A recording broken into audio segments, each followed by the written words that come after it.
بسم اللہ الرحمن الرحیم۔ السلام علیکم ورحمۃ اللہ وبرکاتہ۔ آج تعلیم الاسلام پر مبنی روزے کے مفسدات کا بیان ہے۔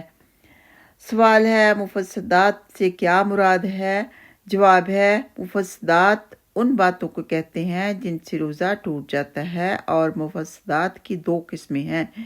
ایک وہ جن سے صرف قضا واجب ہوتی ہے، دوسری وہ جن سے قضا اور کفارہ دونوں واجب ہوتے ہیں۔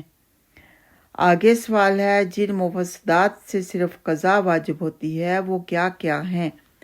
جواب ہے، کسی نے زبردستی روزہ دار کے منہ میں کوئی چیز ڈال دی اور وہ حلق سے اتر گئی۔ نمبر 2، روزہ یاد تھا اور کلی کرتے وقت بلا قصد حلق میں پانی اتر گیا۔ نمبر 3، قے آ گئی یعنی الٹی آ گئی اور قصدن حلق میں لوٹا لی۔ نمبر 4، قصدن منہ بھر کے قے کر ڈالی۔ نمبر 5، کنکری یا پتھر کا ٹکڑا یا گٹھلی یا مٹی یا کاغذ کا ٹکڑا قصدن نگل لیا۔ نمبر 6، دانتوں میں رہی ہوئی چیز کو زبان سے نکال کر جبکہ وہ چنے کے دانے کے برابر یا اس سے زیادہ ہو اگر منہ سے نکال باہر کر پھر نگل لیا تو چاہے چنے سے کم ہو یا زیادہ روزہ ٹوٹ گیا۔ نمبر 7، کان میں تیل ڈالا۔ نمبر 8، ناس لیا۔ نمبر 9، دانتوں میں سے نکلے ہوئے خون کو نگل لیا جبکہ خون تھوک پر غالب ہو، یعنی آپ خون تھوک سکتے تھے اور خون منہ میں اتنا تھا کہ تھوک سے بھی زیادہ تھا، تب بھی روزہ ٹوٹ جاتا ہے۔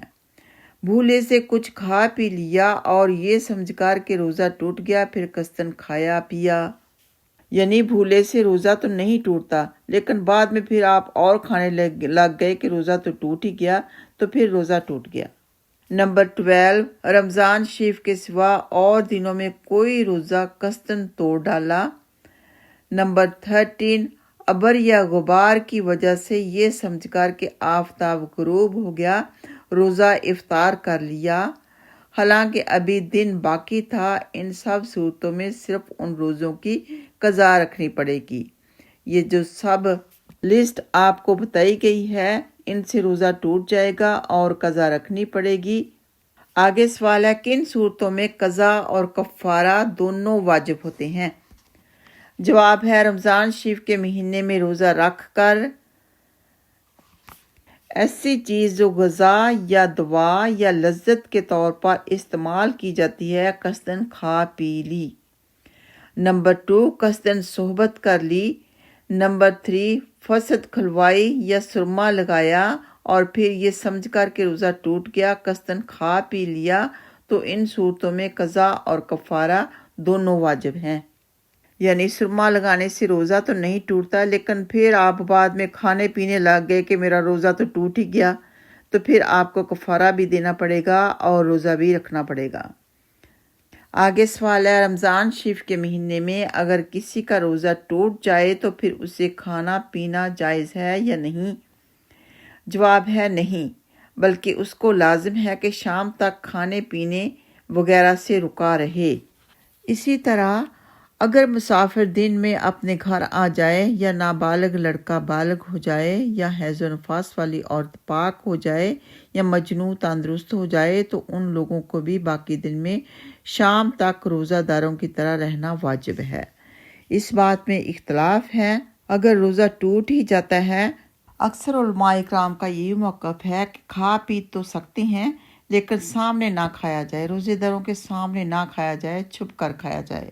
آگے سوال ہے، رمضان شریف کے سوا اور کسی روزے کے توڑنے سے کفارہ واجب ہوتا ہے یا نہیں؟ جواب ہے، کفارہ صرف رمضان شریف کے مہینے میں فرض روزہ توڑنے سے واجب ہوتا ہے۔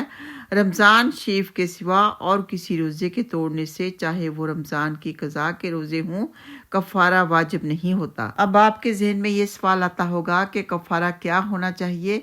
تو کفارہ ایک غلام آزاد کرنا ہوتا ہے، اگر وہ نہیں تو پھر 2 مہینے کے لگاتار روزے رکھنے ہوتے ہیں، اگر وہ نہیں تو 60 مسکینوں کو کھانا کھلایا جاتا ہے۔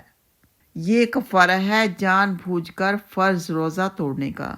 آگے انشاءاللہ تعالیٰ بیان ہوگا روزے کی قضا کا بیان۔ یہ بھی بہت اہم بیان ہے، ضرور سنیے گا اور آپ اپنی دعاؤں میں ہم سب کو یاد رکھیے گا۔ اللہ سبحانہ تعالیٰ سب کو صحت، تندرستی، ایمان والی زندگی عطا فرمائے، دنیا اور آخرت کی کامیابی عطا فرمائے، آمین۔ جزاکم اللہ خیرن۔ السلام علیکم ورحمۃ اللہ وبرکاتہ۔